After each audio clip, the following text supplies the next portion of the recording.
అరవింద్ అయితే గౌతమ్‌కి ఫోన్ చేస్తూ ఉంటాడు. ఇంతలో అక్కడ ఉన్న గౌతమ్ అయితే ఏంటి వీడిప్పుడు ఫోన్ చేస్తున్నాడు. వీడికి ఎలాంటి సమాధానం చెప్పాలి పాప కోసం అని చెప్పేసి అయితే ఆలోచించుకుంటూ ఫోన్ అయితే లిఫ్ట్ చేస్తూ ఉంటాడు.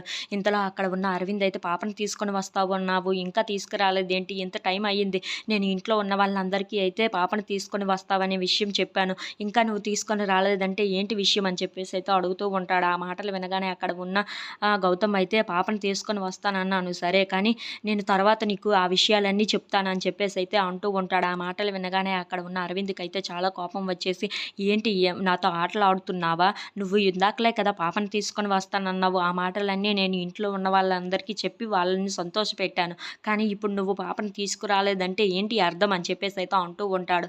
ఆ మాటలు వినగానే అక్కడ ఉన్న గౌతమ్ అయితే, "నేను అన్న మాటలన్నీ జరిగిపోవు కదా!